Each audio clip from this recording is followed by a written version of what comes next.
পুৱাৰ হাঁহি চেঁচা বতাহ জাকে দৰদি। নমস্কাৰ বন্ধু বান্ধৱীসকল, মোৰ ইউটিউব চেনেলৰ অন্য এটি ভিডিঅ'লৈ মই কাকলি আপোনালোক সকলোকে স্বাগতম জনাইছোঁ। আশা কৰোঁ আপোনালোক সকলো ভালে আছে, কুশলে আছে। আজি মই আপোনালোকৰ ওচৰলৈ এটা লোকেল মুৰ্গীৰ মাংসৰ ৰেচিপি লৈ আহিছোঁ। আশা কৰোঁ আপোনালোক সকলোৱে চাই ভাল পাব আৰু এনেদৰে একেবাৰে সহজ পদ্ধতিত পটাপট হোৱাকৈ লোকেল মুৰ্গী মাংস বনাব পাৰিব। গতিকে আহক দেৰি নকৰি ভিডিঅ'টো আৰম্ভ কৰোঁ আৰু মইনো কেনেদৰে আজি লোকেল মুৰ্গী মাংস বনালোঁ তাকে আপোনালোকৰ আগতো শ্বেয়াৰ কৰোঁ। আৰু ভিডিঅ'টি চাই কেনেকুৱা পালে জনাব, আৰু যদি ভিডিঅ'টি চাই ভাল পায় তেনেহ'লে লাইক, কমেণ্ট, শ্বেয়াৰ, ছাবস্ক্ৰাইব কৰি দিব। আহক তেনেহ'লে দেৰি নকৰি ভিডিঅ'টো আৰম্ভ কৰোঁ। এয়া আধা কেজি মই লোকেল চিকেন লৈছিলোঁ।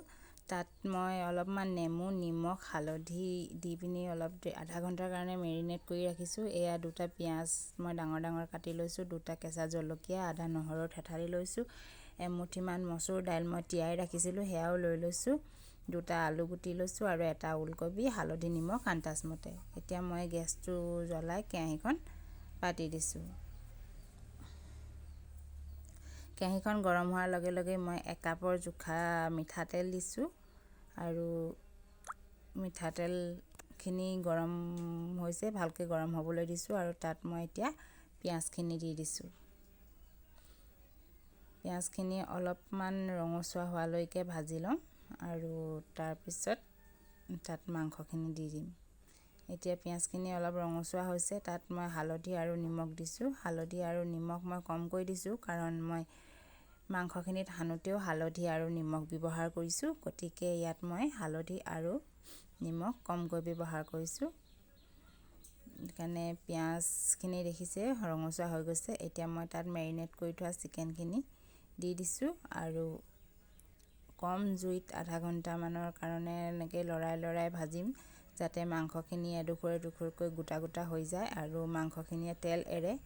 মাংসখিনিয়ে তেল যেতিয়ালৈকে এৰিবলৈ আৰম্ভ নকৰে তেতিয়ালৈকে মই এনেদৰে লৰাই ভাজি থাকিম আৰু গেছটো কমকৈ কৰি থ'ব, নহ'লে তলত লাগি ধৰিব।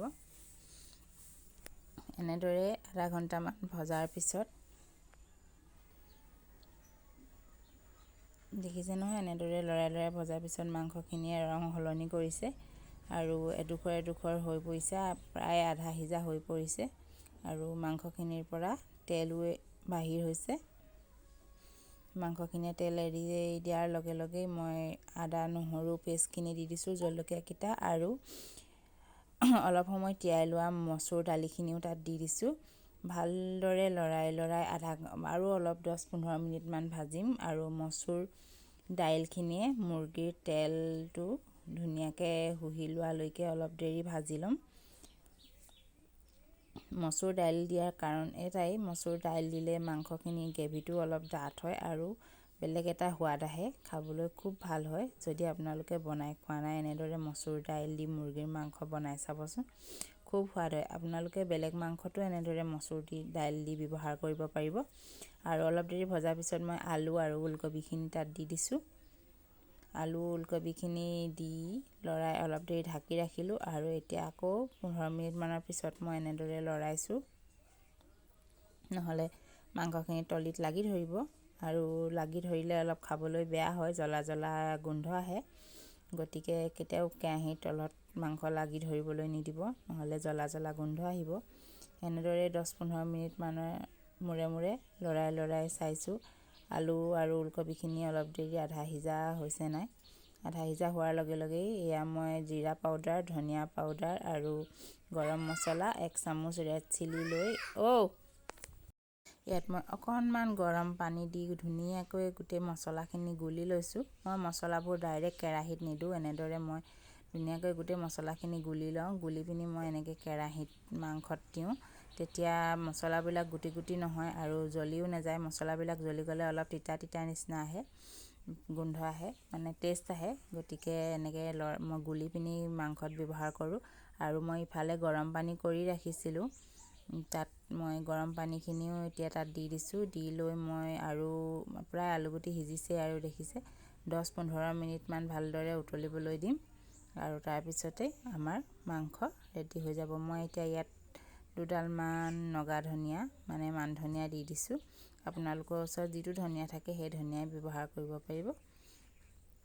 মান ধনিয়া দি মই 15 মিনিটমান ভাজি ল'লোঁ আৰু 15 মিনিটমান এনেদৰে ভজাৰ পিছত মাংসৰ তলত গ্ৰেভিখিনি ডাঠ হৈ আহিলে আৰু এয়া মই ভাত খাবৰ কাৰণে উলিয়াই লৈছোঁ। টেষ্টি আছে নাই? মোমো কেনেকুৱা লাগিছে খাবলৈ?